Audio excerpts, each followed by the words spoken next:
کان میں پانی، اگر کان میں پانی چلا جائے تو پیاز کے عرق کی 2-4 بوندیں کان میں ڈال دیں، درد نہیں ہوگا۔ اگر آپ کو بہت دنوں سے بخار ہو اور کسی بھی دوائی سے نہ اتر رہا ہو تو یہ ٹوٹکا آزمائیں۔ کہیں سے بھی بکری کا دودھ لے کر مریض کے ہاتھوں اور پاؤں پر آہستہ آہستہ دودھ ملنے سے کچھ ہی گھنٹوں میں بخار اتر جائے گا۔ بعض اوقات جلدی میں چائے نکالنے اور سرو کرنے کی وجہ سے چائے کی چھننی میں پتی رہ جاتی ہے اور صحیح سے نہ دھونے کی وجہ سے یہ پتی ان جالیوں میں جم جاتی ہے، جس کی وجہ سے یہ جلدی ہی خراب ہو جاتی ہے۔ ایسے میں آپ کو چاہیے کہ اس چھننی کو کچھ دیر کے لیے چولہے پر رکھیں اور ہلکی آنچ پر سیک لگا لیں، جس سے چھننی میں موجود پتی باہر نکل جائے گی اور چائے کی چھننی بالکل صاف ہو جائے گی۔ بس پھر اس کو اپنے سے دھوئیں اور کپڑے سے صاف کر لیں۔ کچھ لوگ جلدی میں روٹی بناتے ہیں اور روٹی سیکتے وقت پیڑا اگر ٹوٹ جائے تو آٹا چمٹے میں چمک جاتا ہے اور اس کو اچھی طرح نہ دھوئیں تو چمٹے میں آٹا چپکا ہی رہتا ہے۔ ایسے میں آپ چمٹے پر تھوڑا سا نمک کا پانی لگائیں اور اس کو بھی کچھ دیر تک چولہے پر سینک لیں،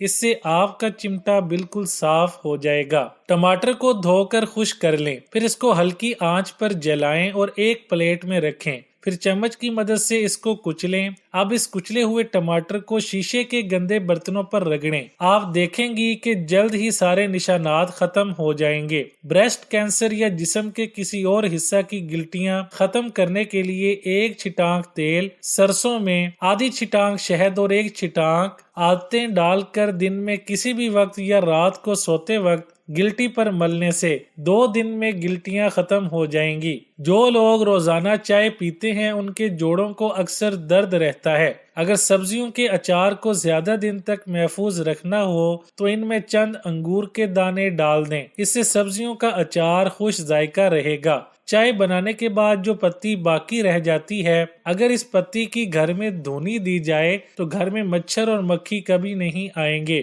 اگر بیسن گھولتے وقت اس میں تھوڑی سی اجوائن اور سونف شامل کر لیے جائیں تو نہ صرف بدہضمی کا خوف ختم ہو جاتا ہے بلکہ اس سے پکوڑے بھی خوشبودار ذائقے والے بنتے ہیں۔ ہرڑ کو پانی میں رات کو بھگو کر رکھ دیں اور صبح اٹھ کر اس پانی کو پینے سے معدے میں اور سینے میں کبھی بھی جلن کا مسئلہ نہیں ہوگا۔ نزلہ زکام کے لیے بہترین نسخہ: اجوائن دیسی 5 گرام، دار چینی 10 گرام، سونڈ 10 گرام، دانہ بڑی الائچی 7 گرام۔ سب اجزاء کو باریک پیس کر سفوف بنا لیں اور محفوظ کر لیں۔ روزانہ آدھا گرام سفوف پودینہ کے قہوہ کے ساتھ یا تازہ پانی کے ساتھ صبح و شام استعمال کریں۔ ہر قسم کے نزلہ زکام، ڈسٹ الرجی، چھینکیں آنا اور کیرا کو جڑ سے ختم کرتا ہے۔ دوائی تب تک جاری رکھیں جب تک آرام نہ آ جائے۔ رنگت نکھاریں: لیموں کا رس 1 تولہ، روغن زیتون 2 تولہ، روغن بادام 1 تولہ۔ تینوں کے آمیزے کو رات کو سوتے وقت چہرے اور ہاتھوں پر ملیں، چند دن میں رنگت نکھر جائے گی۔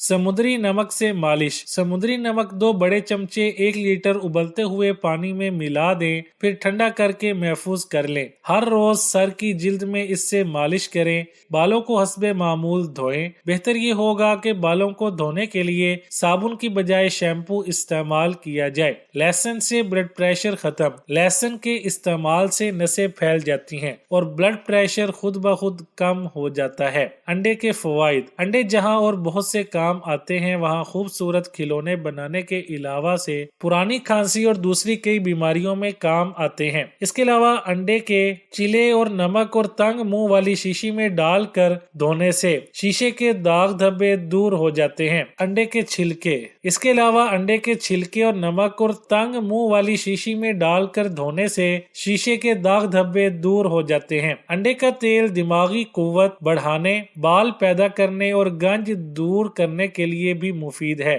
گاجر: اس میں حیاتین اتنے وافر مقدار میں ہوتے ہیں جو صحت کے علاوہ جلد کو خوشنما بنانے کے لیے اکسیر کا درجہ رکھتے ہیں۔ جلد کو تر و تازہ بنانے والی کریم اور فیس ماسک کی تیاری میں گاجر ڈالی جاتی ہے۔ یہ جلد کی خشکی اور حساسیت کو دور کرنے میں اہم کردار ادا کرتی ہے۔ گاجر سے آپ گھر بیٹھے بھی فوائد حاصل کر سکتے ہیں۔ مثلا گاجر کو ابالیں، پھر ٹھنڈا کر کے اسے اچھی طرح پیس لیں۔ اب اسے فیس ماسک کے طور پر چہرہ پر لگائیں۔ چند ہفتوں کے استعمال سے چہرہ کی شادابی کا اندازہ آپ کو خود ہی ہو جائے گا۔ گاجر کا رس پینا بہت مفید ہے، اس میں اعلیٰ قسم کی غذائیت ہوتی ہے، اس سے صاف خون پیدا ہوتا ہے۔ گاجر سے بینائی تیز ہوتی ہے۔ روزانہ ایک گاجر صبح ایک شام کھانے سے چشمہ کا نمبر کم ہونا شروع ہو جائے گا اور رخساروں پر سرخی پیدا ہوگی۔ بادی بلغمی بیماریوں، خون کی خرابی، دل کی دھڑکن، پتھری اور یرقان کے لیے بہت ہی مفید ہے۔ اس کے کھانے سے پیشاب کھل کر آتا ہے، گردہ اور مثانہ کی پتھری ٹوٹ ٹوٹ کر نکل جاتی ہے۔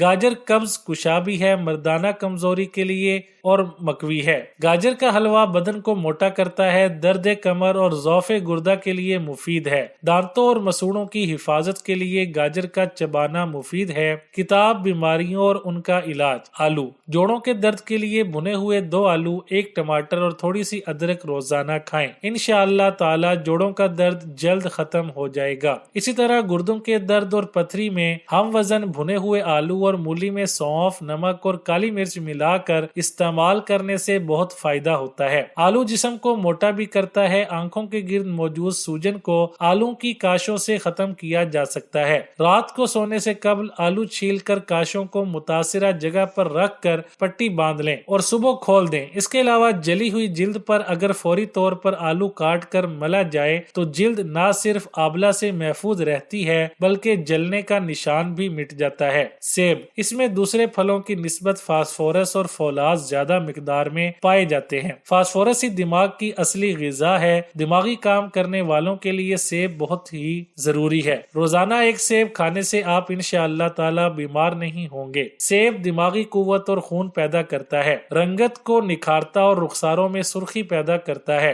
گردہ اور دانتوں کے لیے بھی مفید ہے۔ سیب کے چھلکوں میں بھی وٹامن ہوتے ہیں، اس لیے سیب دھو کر چھلکوں کے ساتھ کھانا زیادہ مفید ہے۔ سیب کسی بھی وقت کھایا جا سکتا ہے، اگر کھانے کے بعد کھایا جائے تو ہاضمہ کی مدد کرتا ہے۔ ناشتے کے طور پر کھایا جائے تو انتہائی مفید ہے۔ سیب کا مربع بھی دل، دماغ اور خون کی کمزوری کے لیے مفید ہے۔ کتاب طب نبوی سے۔ اخروٹ، اخروٹ کا مغز بدہضمی کو دور کرتا ہے اور طاقت دیتا ہے۔ اگر اخروٹ کے مغز کو تھوڑا سا کڑاہی میں بھون کر کھایا جائے تو دوسرے فوائد کے ساتھ ساتھ سردی کی کھانسی کو بہت فائدہ دیتا ہے۔ اخروٹ کے مغز کو پانی میں پیس کر چوٹ کے نشان پر مل دیا جائے تو نشان مٹ جاتا ہے۔ اخروٹ کے تازہ چھلکے کا دنداسا دانتوں پر ملنے سے مسوڑے اور دانت مضبوط ہو جاتے ہیں۔ چونکہ دنداسا کا رنگ چڑھتا ہے اس لیے خاص طور پر عورتوں کے لیے بہترین مسواک ہے۔ اس سے گندا لعاب خارج ہو جاتا ہے، دانت صاف اور مسوڑے مضبوط ہو جاتے ہیں۔